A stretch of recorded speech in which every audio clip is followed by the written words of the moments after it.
तो आज का वीडियो में हम लोग देखेंगे stack data structure implementation in Python. तो ऊपर में यहाँ पर मैं लिख देता हूँ स्टैक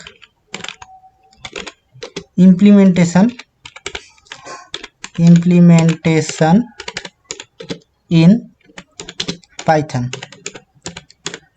तो ये जो स्टैक होता है ये एक लीनियर डेटा स्ट्रक्चर होता है। लीनियर डेटा स्ट्रक्चर के होने के साथ भी इसका जो प्रिंसिपल होता है वो होता है LIFO, last in fast out. मतलब जो लास्ट में आया है वो पहले जाएगा। तो ये जो लिफो जो प्रिंसिपल होता है इसके अंडर ये स्टैक काम करता है।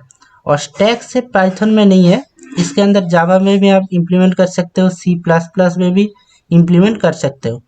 और स्टैक को इम्प्लीमेंट करने के लिए पहले हमें एम्प्टी एरे को क्रिएट करना होगा, जिसके अंदर हम लोग स्टैक का हर एक परफॉर्म यहाँ पे करेंगे। तो यहाँ पे ए इक्वल टू मैं लिख देता हूँ, एक एम्प्टी एरे यहाँ पे क्रिएट कर लेता हूँ। और उसके बाद यहाँ पे मैं नीचे आऊँगा और यहाँ पे पहले मुझे एक लूप का ज़रूरत होगा। क्यों लूप का ज़रूरत होगा? क्योंकि हम लोग जो स्टैक का जो बहुत सारी ऑपरेशन होता है वो यहाँ पे हम परफॉर्म करेंगे। जो बहुत सारी ऑपरेशन होता है कि उसके अंदर होता है पुश होता है, मतलब जो इंसर्ट हम करते हैं उसको स्टैक के अंदर पुश कहते हैं, और डिलीशन को स्टैक के अंदर कहते हैं पॉप। तो यहाँ पे हम पुश करेंगे, पॉप करेंगे और यहाँ पे पिक भी करेंगे। पिक का मतलब होता है जो लास्ट वैल्यू आया है उसको डिस्प्ले करना। तो और भी बहुत सारे यहाँ पे ऑपरेशन होता है, तो वो भी हम देखेंगे। तो पहले हम लूप को चलाते हैं। तो यहाँ पे हम लोग लिखेंगे व्हाइल। तो व्हाइल लूप का इस्तेमाल हम स्टैक इम्प्लीमेंटेशन में करते हैं। तो यहाँ पे व्हाइल हम लोग लिखेंगे, व्हाइल लिखना है WHILE व्हाइल। और इस लूप का कोई भी कंडीशन नहीं होगा। जब हम ब्रेक करना चाहेंगे इस लूप को ब्रेक कर सकते हैं। तो इसके लिए हम यहाँ पे व्हाइल ट्रू लिख देते हैं। तो इसके बाद हम लोग नीचे आएंगे और यहाँ पे हम यूजर से पूछ लेते हैं यूजर क्या करना चाहता है, स्टैक के कौन सी ऑपरेशन परफॉर्म करना चाहता है। तो यहाँ से मैं लिखूंगा यूजर इनपुट नाम का एक वेरिएबल बनाऊंगा मैं, और इक्वल टू मैं दूंगा। और उसके बाद INT में लिखूंगा, क्योंकि मुझे यहाँ पे नंबर को इनपुट लेना है तो इसके लिए मैं INT का यूज करूंगा। और उसके बाद इनपुट लिखूंगा मैं, क्योंकि इनपुट मुझे लेना है। और उसके बाद मैं लिखूंगा जो पुश करना चाहता है उसे 1 देना पड़ेगा। जो इनपुट में 1 देने से पुश होगा। तो यहाँ पे मैं लिख दूंगा पुश, और यहाँ पे मैं लिख दूंगा 1। जो पुश करना चाहते हैं वो 1 देगा। और उसके बाद मैं /n को यूज करूंगा, क्योंकि मुझे न्यू लाइन चाहता है। और उसके बाद पॉप करना होगा। पॉप करने के लिए हमें 2 दबाना पड़ेगा। और उसके बाद भी न्यू लाइन में दूंगा। और उसके बाद भी पुश पॉप, उसके बाद पिक होता है। तो पिक करने के लिए हमें 3 देना पड़ेगा। यहाँ पे मैं 3 लिखूंगा। और उसके बाद भी न्यू लाइन पे आऊँगा। तो उसके बाद भी पिक के बाद हम लोग और कुछ लिखेंगे जो है डिस्प्ले। हम लोग स्टैक को डिस्प्ले भी करना चाहता है। तो इसके लिए हम लिखेंगे डिस्प्ले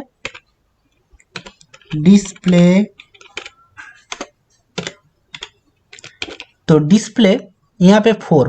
तो 4 जब यूजर इनपुट देगा तब हम डिस्प्ले करा देंगे स्टैक को। तो उसके बाद भी यहाँ पे न्यू लाइन में लगाऊंगा।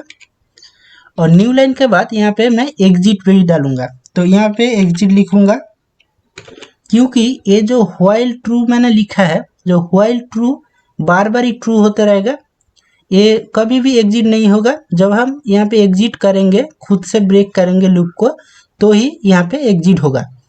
तो एग्जिट के अंदर हम लोग लिखेंगे 5।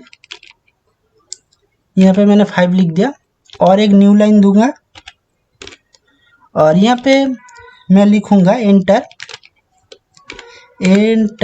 Your choice, CHOIC, enter your choice. तो यहाँ पे मैं ऐसा दे दूंगा। तो Ctrl+S करके सेव कर लूँगा। और इसके बाद हम लोग जाते हैं इसके नीचे जाते हैं और यहाँ पे हम लोग लिखेंगे कुछ कंडीशन, क्योंकि यूज़र जो है 1 2 3 4 5 हमेशा तो नहीं दे सकता, वहाँ पे 6 7 भी डाल सकता है। तो हमें पहले से कंडीशन बना के रखना होगा, जैसे यूज़र को कोई रॉन्ग इनपुट देता है तो हम वो दिखा सकते हैं। तो उसके अंदर हम लिखेंगे इफ़, तो ये भी यहाँ पे यूज़र इनपुट जो होगा, यूज़र इनपुट वो बड़ा हो सकता है और यह सेम हो सकता है 1 से। एंड यहाँ पे मैं लॉजिकल ऑपरेटर लगाऊंगा एंड। तो उसके बाद यूज़र इनपुट जो होगा, यूज़र इनपुट जो होगा यूज़र लिखना पड़ेगा और यूज़र इनपुट यहाँ पे छोटा होगा, यहाँ पे छोटा हो सकता है या सेम हो सकता है 5 से। तो यहाँ पे मैंने ऐसा कंडीशन डाल दिया है जिसे 1 से 5 यहाँ पे जब भी इनपुट करेगा तो इस कंडीशन के अंदर आएगा और सारी चीज़ को परफॉर्म करेगा। तो इसके अंदर मैंने कोलन लगा दिया, इसके नीचे मैं जाऊँगा तो उसके अंदर पहले हम लोग चेक करेंगे जो पुश के लिए। तो यहाँ पे मैं लिखूँगा इफ़, यहाँ पे यूज़र इनपुट अगर 1 कोई देता है तो हमें पुश परफॉर्म करना है।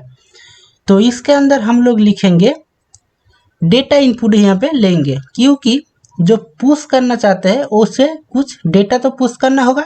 तो यहाँ पे हम यूज़र से इनपुट लेंगे क्या वो पुश करना चाहता है। तो यहाँ पे हम लोग लिखेंगे डेटा इनपुट इक्वल टू देंगे और यहाँ पे लिखेंगे इनपुट, क्योंकि हम लोग यूज़र से इनपुट ले रहे हैं। यहाँ पे हम लोग INT नहीं लिखेंगे क्योंकि यूज़र कुछ भी दे सकता है, स्ट्रिंग भी दे सकता है। तो इसके अंदर हम लोग लिखेंगे एंटर TER योर वैल्यू। तो इसके अंदर यूज़र कुछ भी दे सकता है, यहाँ पे स्ट्रिंग भी दे सकता है, नंबर भी दे सकता है, जो भी दे सकता है यहाँ पर।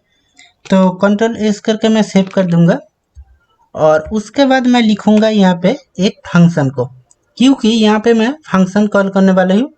और यहाँ पे मैं लिखूंगा डेटा पुश। तो डेटा पुश नाम का मैं फंक्शन क्रिएट करने वाला हूँ और यहाँ पे मैं पहले इसको कॉल कर रहा हूँ और इसके अंदर जो 2 आर्गुमेंट यहाँ पे मैं दूंगा वो है पहले ये होता है पहले ये, आप देख सकते हो ऊपर में ये एम्प्टी एरे होता है। तो उसको हम यहाँ पे एज एन आर्गुमेंट यहाँ पे पास कर रहे हैं और उसके अंदर हम लोग दिखेंगे डेटा इनपुट। तो यहाँ पे ये जो है कि एम्प्टी एरे होता है और डेटा इनपुट डेटा जो यूज़र ने इनपुट दिया होगा। तो इसके अंदर जो डेटा पुश होता है तो उसको मैं पहले यहाँ पे डिफाइन कर देता हूँ, क्योंकि जब हम यहाँ पे कॉल करेंगे तो ये इसका डिफिनेशन पे आएगा। तो यहाँ पे मैं लिखता हूँ डेफ डेटा पुश और इसके अंदर हम 2 पैरामीटर यहाँ पे लेंगे। यहाँ पे हम सेम भी ले सकते हैं और अलग अलग भी ले सकते हैं। तो यहाँ पे मैं सेम रख रहा हूँ। तो यहाँ पे A और डेटा इनपुट और इसके अंदर हम जाएंगे, क्योंकि यहाँ पे हम देख सकते हो यहाँ पे एरर थ्रो कर रहा है, क्योंकि यहाँ पे हमने कुछ भी नहीं लिखा है। आपको कुछ नहीं लिखना है तो यहाँ पे आप लोग पास कीवर्ड का यूज कर सकते हैं इसको स्किप करने के लिए। तो यहाँ पे आप पास जब लगाएंगे यहाँ पे कुछ भी एरर नहीं आएगा। तो यहाँ पे हम लोग पास नहीं लगाएंगे क्योंकि यहाँ पे आप ऑपरेशन परफॉर्म कर रहे हैं। तो यहाँ पे हम लोग लिखेंगे a.append। append जो होता है एक इनबिल्ट मेथड होता है यहाँ पे एरे के अंदर, मतलब लिस्ट के अंदर पाइथन के। और यहाँ पे हम डेटा इनपुट देंगे, डेटा इनपुट। तो ये जो होता है एक एम्प्टी लिस्ट के अंदर हमारा जो यूज़र जो इनपुट दिया होगा तो उसके अंदर वो स्टोर हो जाएगा। तो यहाँ पे हमारा डेटा पुश मतलब पुश जो हमारा ऑपरेशन होता है वो हमने परफॉर्म कर दिया है। और इसके बाद भी हम लोग देखेंगे यहाँ पे फिर से हम लोग एलिफ का यूज करेंगे और इसके अंदर हम लिखेंगे यूज़र इनपुट। जो यूज़र इनपुट यूज़र 2 देगा तो हम लोग क्या करेंगे, तो यहाँ पे हम लोग लिखेंगे यूज़र इनपुट इक्वल टू 2 और इसके बाद हम लोग कोलन लगाएंगे और इसके अंदर हम लोग पॉप को परफॉर्म करेंगे।